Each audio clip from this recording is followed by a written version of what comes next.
From UFOs to psychic powers and government conspiracies, history is riddled with unexplained events. You can turn back now or learn the stuff they don't want you to know. A production of iHeartRadio.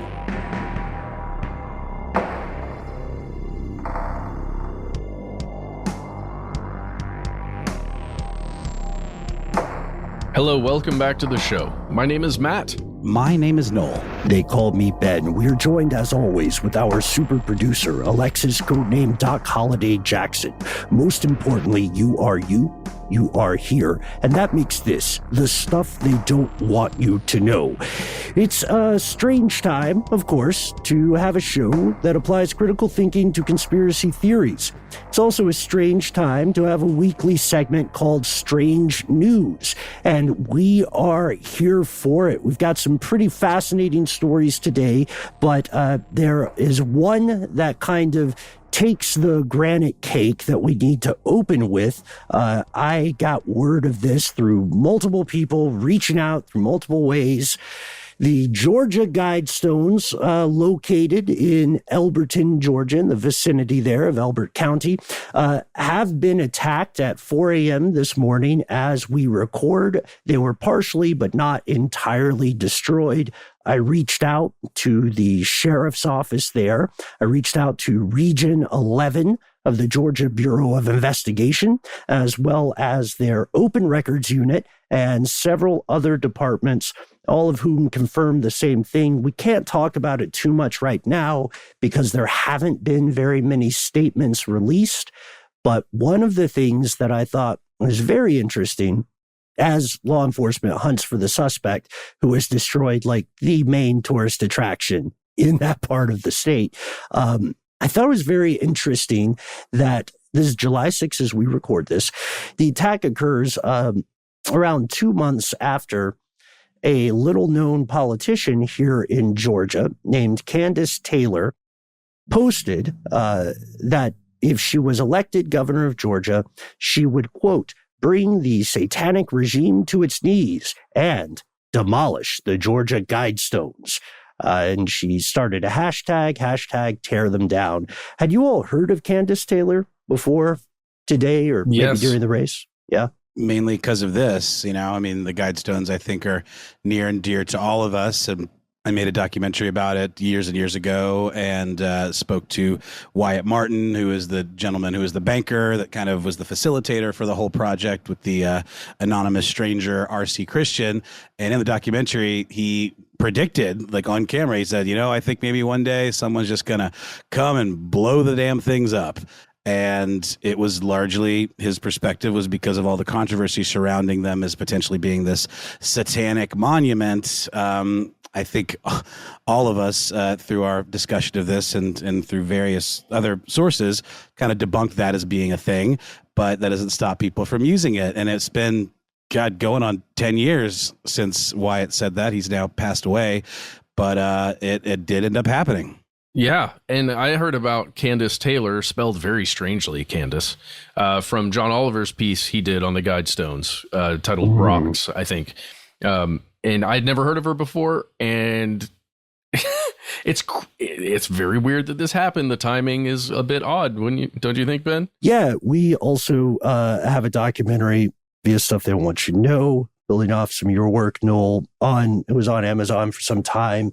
I've been fascinated with these for quite a while before my biological family relocated to Georgia.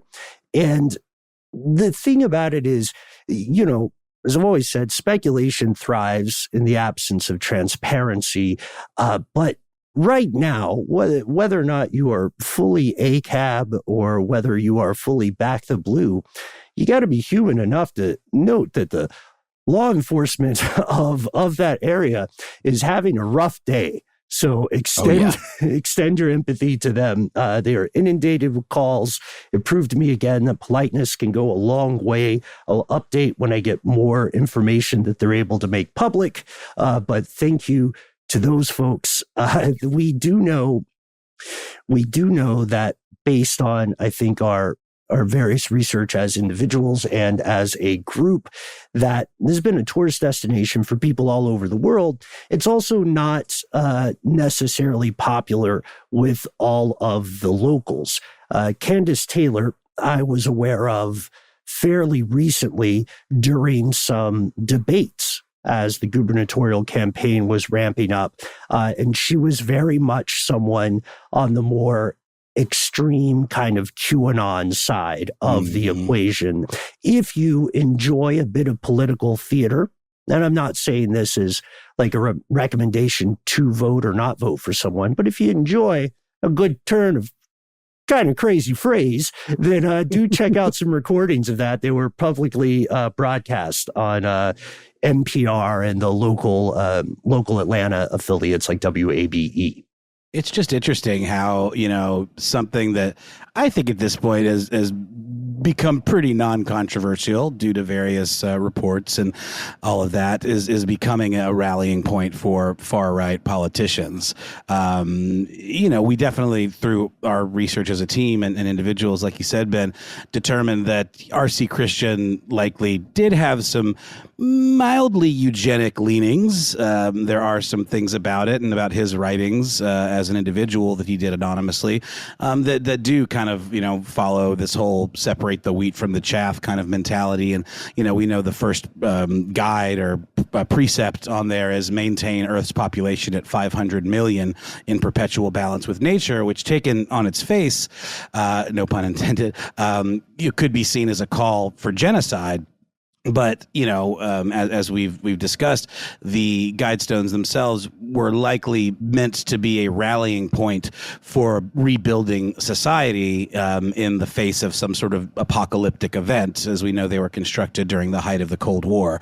So there was a lot of that kind of insecurity and paranoia around being blown up or mutually assured destruction. So when you take it that way, 500 million, not really a bad number to shoot for. But even then, to keep to that requires some level of selective breeding or selective, deciding who gets to have kids and how many you get to have. So there's still somewhat of a eugenic bent even then. Right. Check out our earlier episodes. I spent some time looking at the geography there and what would be sensible. A lot of the concerns are practical. Also recommend the documentary Dark Clouds Over Elberton, which through some unethical moves, I think that's the right one, may have determined the identity of the guy going by the name R.C. Christian. But I'd heard about that. Ben, yeah. What was the determination? I'd heard about that only just recently. Yeah. I'm plugged in, man. So what they did essentially, and I'm not passing judgment, that's for you, our fellow conspiracy realists, is you could say it's pretty unethical. There's a letter that was produced that had a return address on it, and the documentarians were well aware that they weren't supposed to be looking at that letter, but they got visibility on that return address, and that was their lead that broke the story. So they were with Wyatt Martin. Right. And they worked hard on the documentary, so I don't want to spoil their work, but you can find it. Well, it's interesting because, a big part of the film that I made and that we used a lot of footage from in the kind of version that we did as a show, Wyatt gave me a lot of the documents, pretty much all of the documents I have that did not have R.C. Christian's true identity on them. So I've got a lot of photographs and correspondences and this letter that he kind of wrote, an open letter that he asked to be published in the Elberton paper, kind of dismissing or at least trying to explain how it wasn't this satanic monument, and everything else Wyatt burned in a barrel. And then when we filmed that for the film, and people always ask me, did you ever want to take a peek into the barrel or look through the stuff and see who the guy was? And I unequivocally say no, because A, it's disrespectful and unethical, like you say, and B, I just don't think it matters given everything about the Guidestones that we know. I don't know how that would really be of much use or interest. I think the mystery is kind of part of the fun or the kind of function even of the thing. And whether or not you believe there's some weird eugenic or occultic or Illuminati bent to it, I do think it's fascinating that someone would take it upon themselves to build this kind of high point that people could rally around in the event of a a nuclear holocaust. I think that's fascinating, and we have so few things these days that are able to remain anonymous. So I'm all about maintaining that. Maybe that makes me a bad reporter. I don't know, but it's something that I thought was important. Yeah, and as I was saying, the folks from Dark Clouds over Alberton did not share that same compunction. They went deep. They took about 5 years to do it. I would love to hear what you think about that one, folks. Again, you can learn all the facts about it in our earlier episode. For now, I think the deal we can crack with with you, fellow conspiracy realists, is that when I get some further updates, as on the record as I can get them, regarding this situation, I'll treat it like my part of a weekly listener mail segment. So hopefully there will be more of that in the coming weeks. So I did think it was important just to highlight this because I'm sure you have heard about it. You've probably heard about it for a few days, and to thank everyone who reached out to me. I appreciate it. As we always say, you're the best part of the show. I wanted to end my part of this weekly segment with something that is very, very good news and sounds science fiction-y. It's official. I learned about this, and this came out a while ago. I say a while ago. It was earlier in June 13th. But it could be huge. If you've listened to our stories on plastics and on microplastics, you're well aware of the problem. Many people who work in the plastic industry, as a matter of fact, have written to us about the scope of this issue. Just fairly recently, scientists discovered worms that don't just eat plastic, but they can digest it. They can digest styrofoam. Ooh. They can take it into their bodies, take nutrition from it. And yes, and this is it's polystyrene is the technical name. But this is one of the most common types of plastic. It's somewhere between 7 to 10% of all the what's called non-fibrous plastic produced. It's specifically the darkling beetle larva, which sounds very Elden Ring, very Dungeons and Dragons. Sounds like it. Yeah, you collect it to make consumables or something. This thing can't just eat this occasionally. This larva can exist entirely off a diet of styrofoam and grow into adulthood. Okay. Wow. I have a question. Mm-hmm. So do we now create farms, essentially, where we send all our plastics and that these worms eat them? And then is there maybe an unrecognized as of yet consequence where we let them eat them unchecked and they grow into super worms that then become a new problem we have to deal with? And they start eating vinyl siding and stucco on all of our homes, the giant snails from Africa. Just so. Nice. That's another related story, Matt. You and I were talking about that off air. Yeah, it's a good question, especially when you consider that pretty much every living thing has plastics of some sort in it, including you listening today, no matter what year it is. Here's what they're hoping to do, and this comes from the author of the study, a guy named Chris Rink. What they're hoping to do is not grow the worms necessarily, whose street name is Zoophobus morio. They're hoping to sample the gut flora. So this is related to the gut flora stuff we did earlier. They want to isolate the microbial genes that can digest this polystyrene through a process known as metagenomics. And then they want to produce enzymes from that on a large scale and just use the enzymes in a recycling plant. So in a way, they're ripping off the worms. They're taking the work that the worms are doing and they're throwing the worms away. Nobody's worried about what's happening to the worms. Sadly, that's a conversation for another day. But I got to ask, people have their own personal phobias.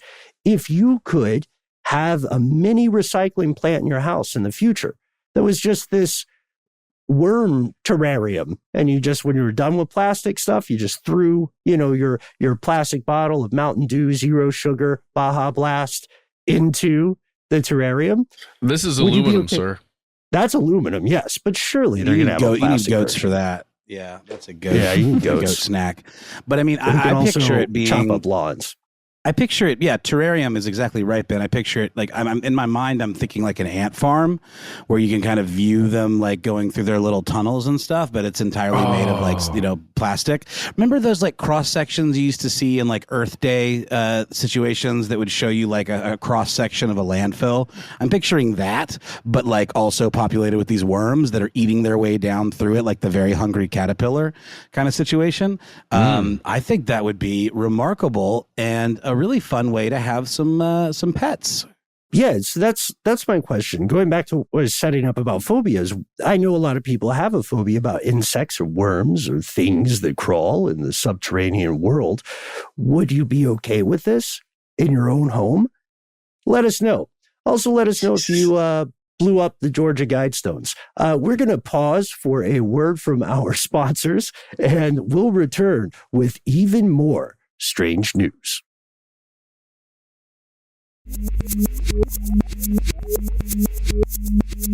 Welcome back. Now, everyone, the following segment will be dripping with sarcasm. I am sorry for that. I do apologize in advance. This segment is for everybody, because we can all learn something from this. This is a life hack that we can all, I think, use in our lives at some point. At some point in our lives, this will be relevant. Okay. So, guys, let's just imagine we're living in Midtown Manhattan, as we have for just forever, and it's finally summertime, and we get to head on out to our vacation spot in Long Beach. Hamptons. It's on Long Beach in the Hamptons. Got it. It is in the Hamptons. It's in the okay. Hamptons like are on Long skills. Beach. They're on Long Island. I didn't know that. So there we are. It's vacation. It's vacation time. Oh man. All right. Here's the other thing. Here's the other thing. You're somewhere between 50 and 70, roughly. Let's say we're in our early 60s. Years old. Okay, got it. Sorry. Yeah, years old. And we got to drive from Midtown Manhattan all the way to the Hamptons. Now, you may think, the way. That's going to be my character for this. That's a schlep right there. That's what they call a schlep in New York. Yeah. It really is a schlep, because you're in Manhattan, which is that little island, and then Long Island is this big island that comes out kind of right below it, and you got to head east. And here's the thing. You don't even think about it when you're, deciding you got to go out to your place in the Hamptons. It only costs like $8 million. It's relatively cheap, actually, for the houses out there in the Hamptons. It was a good investment. And we only go there a couple of times a year during the summer, or when it gets just too cold, whatever.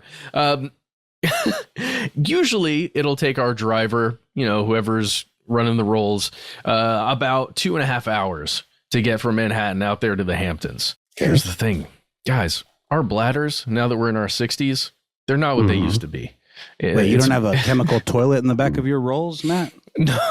No chemical toilets back there. It's more of a Maybach thing. That's for the young kids. Fair. It's fair. There's just a slot. But anyway, okay, so that's what you use those Mountain Dew bottles for. The worms are going to eat later. Yeah. 2.5 hours. You're in the rolls. Like many people later in life, in what we call the new middle age, you sometimes you get more conscious of where a bathroom is, huh? Your golden years. They call them your golden years because you're always pissing yourself. That's right. That's right. Take that out. You could take that out. That's perfect. It's perfect. Okay. Leave it but it's a real concern. It's a real concern, and I'm not trying to be ageist here. It's a real concern. As people get older, bladder control becomes an issue. For men and women, it's just a problem. For men, it's usually a prostate, and a large prostate gland that, it just messes with your bladder, and it makes you have to use the bathroom more. Similar problems can happen with women, where it's just incontinence. It's harder to control when you pee and how often you pee, right? That's the serious part. That's really the only serious part. Well, there might be one or two more. Get your prostate checked.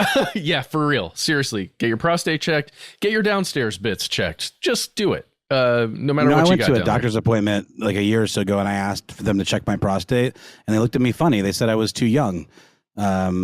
which I feel like it's its own kind of ageism. I feel like, well, if I want you to check my prostate, shouldn't you just check my prostate? Yeah, I don't know. Right? Sorry we keep interrupting, Matt, but it's No, it's okay. it's an age-related risk thing. It's a calculus. Yes, so that's right. If you're like That's right. most people, then you would, if you have an average risk, then age 50 is when you're supposed to start getting them. But if you have a high risk of it, maybe in your family or something, age 45. I dropped out of my fake New York voice to underline the fact that it is important. But now we're back on the road. All right, we're back on the roads. So it could Forget take about 2.5 it. hours. It's you got to get on this thing. It's crazy. It's called the Long Island Expressway. A lot of people call it the Big Lie, LIE. It's kind of terrible, guys. There really aren't many places to go to the bathroom there. And now that, the whole pandemic thing is letting up a bit, at least in people's minds, traffic has increased like crazy along this expressway.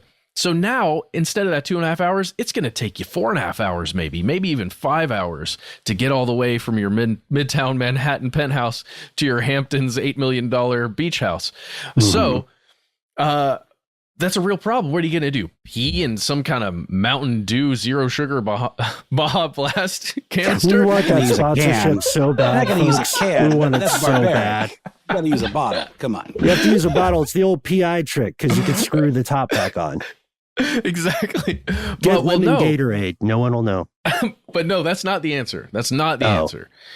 The answer is to get surgery on your prostate or to inject your bladder with Botox. Botulism. No. This is something Yes. I hadn't heard about until you brought it up, Matt. And at first, I'm going to be honest with you, man. You're one of my favorite people. I trust you to the end. But I thought, is Matt pranking me here? Is this like a... I'm pranking me. You're I'm pranking everyone. I'm I will pranking breaking say, our do what you will. People do all kinds of things to feel good about themselves. And Botox freaks me out just because I don't like needles and the idea of shooting, toxins into your face. But this sounds like at least kind of a functional, practical use for this stuff. In a way, it is. It really does reduce the need to urinate so often if you have Botox injected into your bladder. The process doesn't look that fun, but it can be done. It can be done pretty easily. I was looking at the Mayo Clinic website. They've got how it's done, what it does, how long it lasts. If you do get one injection into your bladder, it lasts about 6 months, and you will urinate less, or you will have less of an urge to urinate as often, if that makes And sense. that's perfect for vacation season. Perfect. for the summertime, as spring's rolling around. I pack, I get my PAE, my prostatic artery embolization. Oh, that's the other thing. That's the other thing. one. That's not the Botox. That's a different one. That's the procedure where this one's a little more involved. I was reading on John Hopkins Medicine. They've got a website, Is this maybe a trigger hopkinsmedicine.org. warning for people that have body horror issues here? Is this No. Okay, all right. It's not that. 'Cause It's I not got that 'em. insane. All right, go on. All you have to do is go to your doctor, and especially if you're of that age that we mentioned, you ask your doctor to check out the old prostate, and they generally do that in the way we all know about, with a digit, and they do some testing of your urine, just see what's going on down there, and then they can reduce the size of your prostate. It's really interesting. There are these, how do they describe it? It says tiny round microspheres are injected through the catheter that's, going into the blood vessels that feed your prostate, and it just reduces the blood supply to that thing, and it shrinks it down. And then your bladder doesn't have the pressure on it that it once did. Now you're good to go for that 4.5 hour trip to your $8 million mansion. Okay, written with a little bit of disregard for the author clearly thinks this is a rich person's problem, unless you're editorializing. But Matt, with that, this is something I don't think we mentioned on air yet. This condition that people are treating with PAE and bladder Botox, it has a name, right?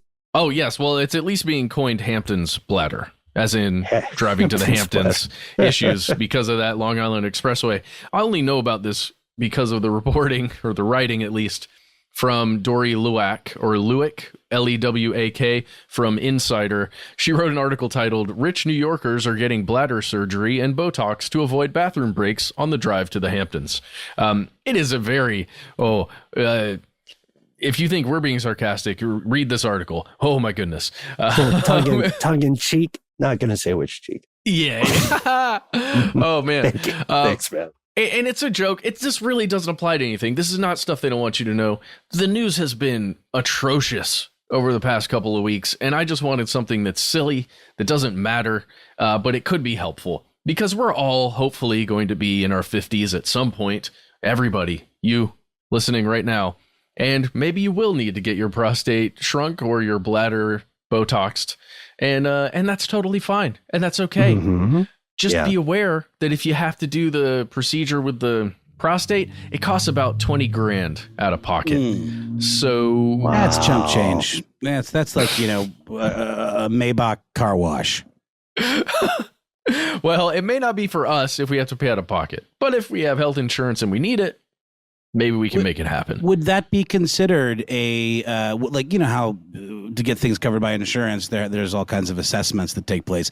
Do you think because of the Botox situation, that would be considered a cosmetic procedure just automatically? Or is this like a quality of life procedure? Like, I wonder how it would be categorized in insurance parlance. It's not a bad question, and I think it's an important question. One thing I found, I learned about this from you, Matt. I learned it by watching you. I haven't dropped into too much research here, but from what I understand initially, Medicare does cover Botox for overactive bladder treatment because it may be necessary. So that may be useful, because although this is getting reported kind of in the framework of rich people problems, it's still true. Like, having issues with your bladder, it's not as though your bladder checks your income or your net worth before having a problem, right? So it makes sense to me logically that something like Medicare would cover that, but we're not insurance experts, and we're definitely not experts or fans of privatized medical insurance. Well, and we're also not fully in the era of like life extension technology for the super rich yet, or like Gattaca level gene splicing or selective breeding. So we got to jump on what we can in terms of like giving the richies a bit of a hard time. Yeah. I have to read you guys a quote from the article there from Insider.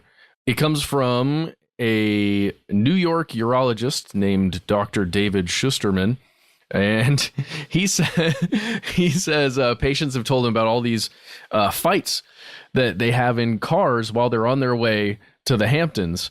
And when like a friend in the car needs to go to the bathroom and then keeps having to go to the bathroom, but there's nowhere to get off the road. So you just, it becomes a fight in the vehicle, and then a fight about whether or not you will actually go to the lengths of peeing into a bottle. And then there are no places to stop. And he says, quote, "Thousands of people are probably fighting about this every week." And he can relate. The doctor can relate, according to the article. Quote, "I can't tell you how many arguments I personally get into. I've lost 3 friends because I'm the driver and refuse to stop for them. There's just no place to stop." Well, in general, are you guys stoppers, or are you guys like drive till the bitter enders? Because I'm a drive to the bitter ender. If my son's in the car, then we're stopping whenever he's got to go. If not, we're going until we get there, or until we got to eat. Then I can pee. My kid's 13, so it's like, if she's like, okay, I've got to go to the bathroom and we're like 45 minutes from the destination, I'm going to put up a bit of a fuss. I'm like, come on, surely you can hold it for 45 minutes. But again, this is a 13-year-old versus a geriatric individual. So, but I don't know. It seems like an interesting thing to lose a friend over. I want to shout you out, Matt, because I love how instantly, as I was reading the story in preparation for this, I love the way you wrote the description so much that I even like had to reach out to you about it, because it does feel like a Curb Your Enthusiasm problem. It does, doesn't it? I don't know if Larry still listens to the show, but Larry, I think you might want to give Matt a little nod in the credits next season. Oh, no. Look, anybody can write or say his pretty line in the way that it should be said. Guys, just every as a time plot I watch point. Yes, I agree. Anytime I watch anything on HBO, it doesn't matter what it is. As soon as that screen comes up with the HBO logo and you get that, every time in my head, every time. Yes. I'm with you, dude. I'm with you. That show's been around for like going on 20 years. Yeah. It's true. It's crazy. Yeah, and if you want to know my foolproof method for road trips, folks, you can just write to me directly. I don't want to take too much room explaining it because it is somewhat in depth. But I guarantee it will work. This is the right time, Ben. This is the perfect time. No. We got to keep some mystery. I don't think he really wants to share it, Matt. I think he's just teasing. He's teasing. No. You gotta have your trade secrets. In sincerity. I'm speaking in sincerity, but just write to me and I'll tell you. I always get a Calypso Island Wave lemonade bottle. It must be empty. And I've found that this is the perfect amount of urine. And it's also got a very wide top here. Dude, so it can accommodate. You say Calypso Island Wave lemonade made me produce that much urine just sitting here. Just putting that out there. And it's got a top. It's got a lid. So there you go. Mm-hmm. Smart. There you go. You know what's up, Matt. All right. Well, that's it. I hope that was helpful for everybody, especially you. It's helpful for us. We'll be right back with more strange news.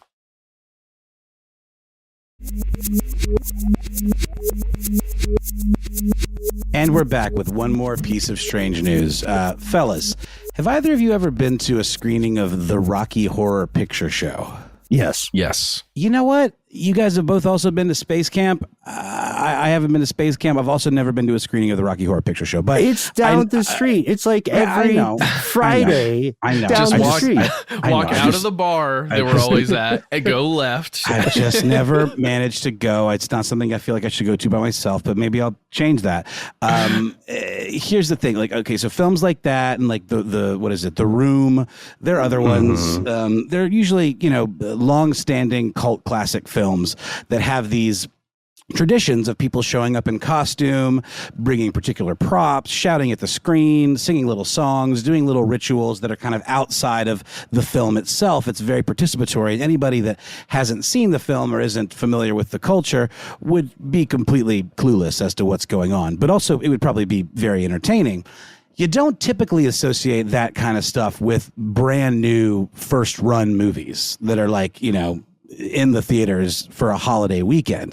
Mm-hmm. But thanks to a little something called TikTok, that's now beginning to change. With the release of Minions, The Rise of Gru. So I sort of started getting hip to something in the water before the movie even came out. It was getting memed like crazy. I mean, Minions have been meme fodder for some time. They're cute little guys. They all kind of have a different look. There's different arrangements of them. You can do that kind of image macro where you have this stack of minions represent one concept and this other minion that's being abused in some way representing another.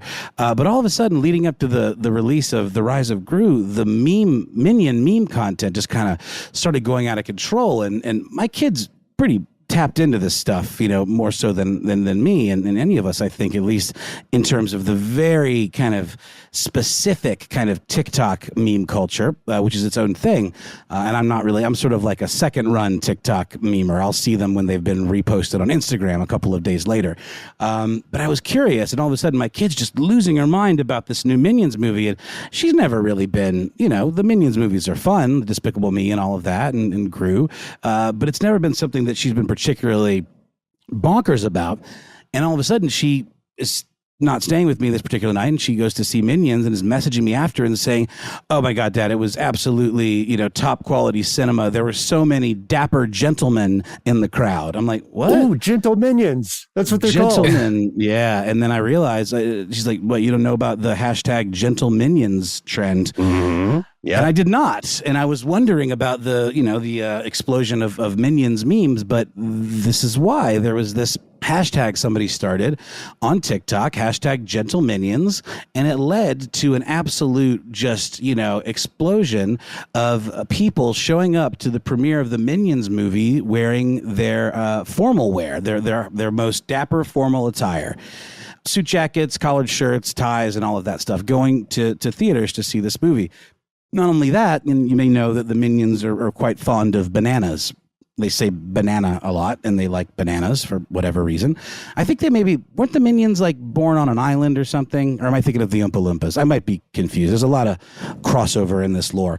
But anyway, people across the country and the world have been showing up to premieres of the Minions movie, The Rise of Gru, wearing this formal attire, doing all kinds of crazy dances, shouting at the screen, throwing bananas, making a real hullabaloo. And it's led to some of the largest theater chains on the planet, specifically one called Odeon, that I think is only in the UK and Australia. It's not in this neck of the woods or in this country, leading to them banning anyone showing up to the Minions movie wearing formal attire. I'm not joking. You can find images online of people posting photos of, you may remember, I think it was one of the Incredibles movies where there was a lot of controversy around, there was like a scene that had a lot of flashes in it that could lead to epileptic issues with people that have that condition. So there were signs saying, warning people that this film contained a sequence, with some really bright, rapid flashes. This sign is much different. It reads, due to recent disturbances following the hashtag Gentleminions trend, any group of guests in formal attire will be refused entry for showings of Minions: The Rise of Gru. Disturbances, and I kind of get it. Because it's like, this isn't a cult movie. When you go to see Rocky Horror Picture Show, you know what you're signing up for. You're going to be a part of this kind of experiential thing, this sort of interactive, almost theater. But people that are just fresh out of a pandemic, finally making it out of the theaters with their kids who are maybe, pandemic babies who are just now maybe old enough, maybe not babies, but you know what I'm getting at, to see a first-run theatrical release, of which there are much fewer lately, of course. This could be kind of annoying. They apparently, a lot of these theaters, including Regal Cinemas here in the United States and AMC and the like, have had to issue a lot of refunds.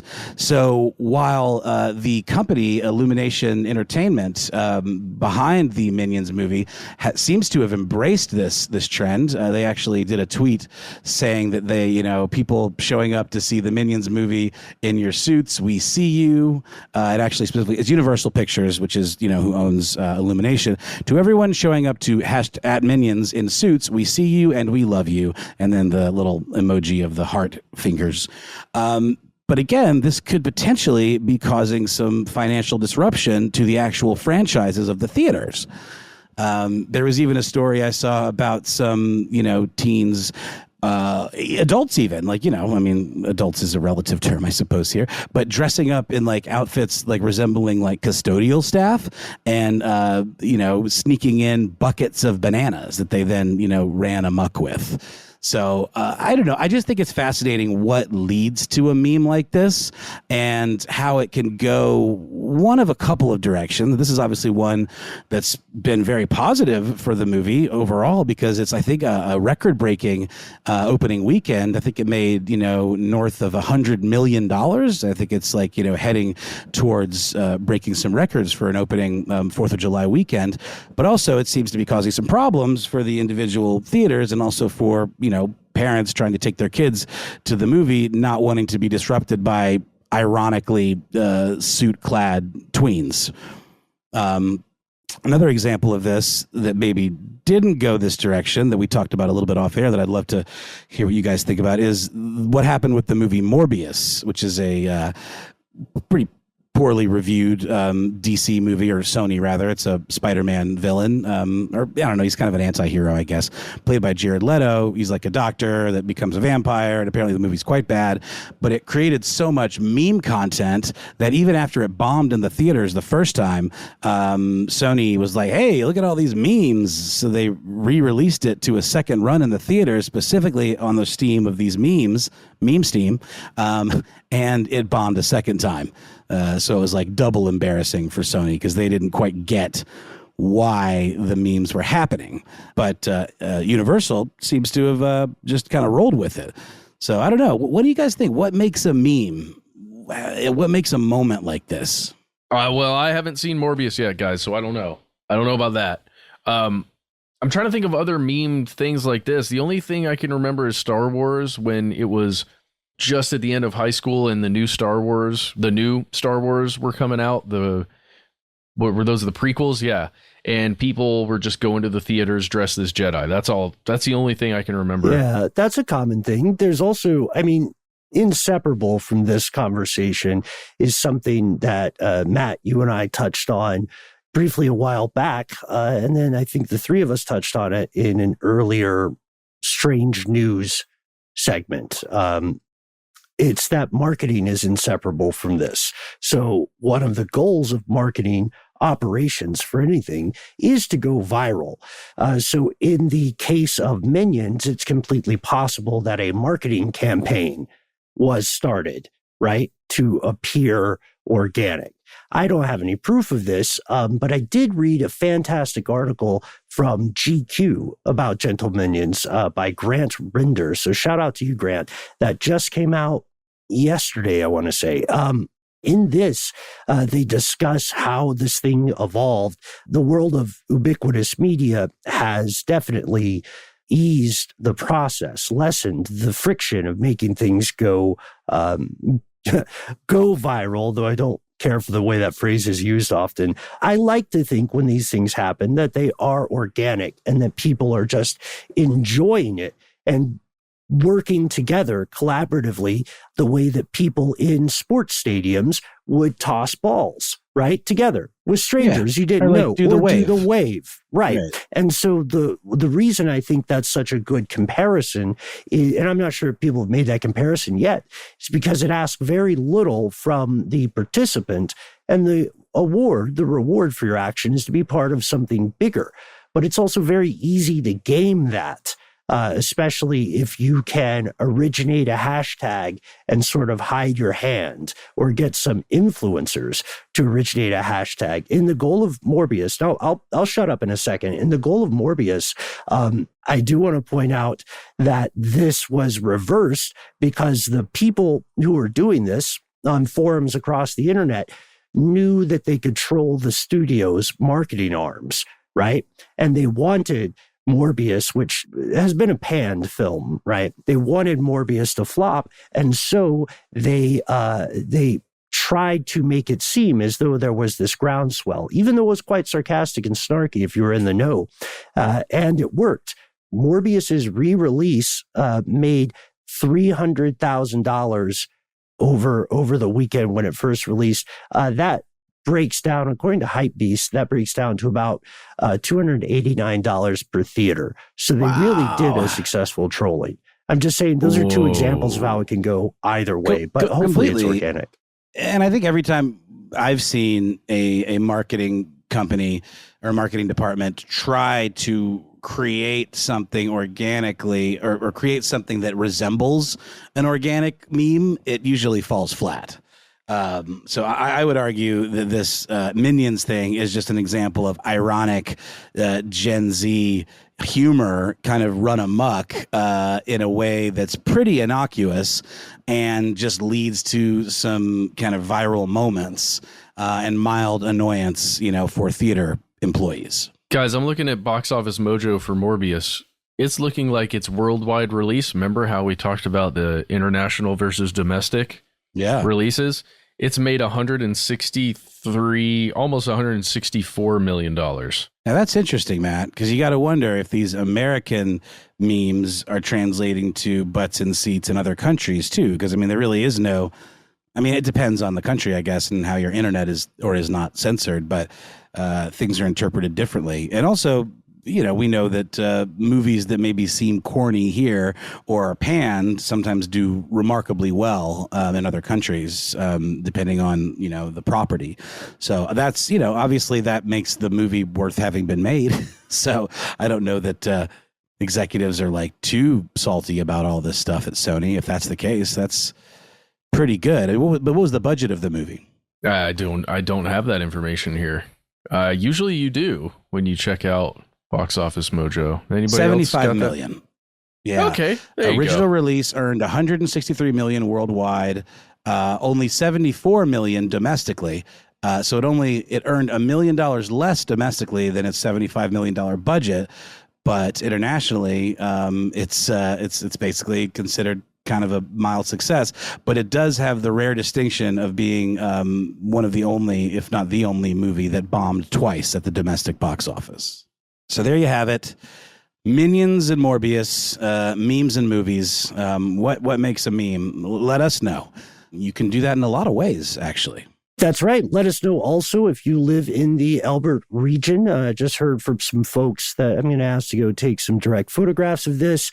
Let us know if you'd be okay with plastic-eating worms living in your house for the greater good. What's the longest road trip you have taken without peeing? And do you want to know, know the nuts and bolts of my somewhat militant road trip policy? Yes. All these and more you can find by reaching out to us online. We're on Facebook as Here's Where It Gets Crazy. We're on Twitter as Conspiracy Stuff. Instagram as Conspiracy Stuff Show. You can find us on YouTube as well, but wait, you might be saying, I myself am not a partaker of social media. I like my media old school, a drunk town crier in the public square. If I want to contact you, I'm talking direct. I need a phone number. Well, do we have some news for you? Yes, we have one of those, and it's 1-833-STDWYTK. When you call in, you will hear Ben, you will hear the music that you know and you love, and then you can leave a 3-minute voicemail message. When you do leave one of those messages, please give yourself a cool nickname and let us know if we can use your voice and message on the air. Shout out to Brockness Monster, Allie, Hank, Schmando, Adam, more broccoli always, Tex, Joseph, Jack, Durs, Skippy, Ramus, everybody. Liquid Matt, you too. Thanks everybody for calling in. There's so many of you. We really do appreciate it, and please continue. If you've got more to say than can fit in a 3-minute voicemail message, why not instead send us a good old-fashioned email? We are conspiracy@iHeartRadio.com.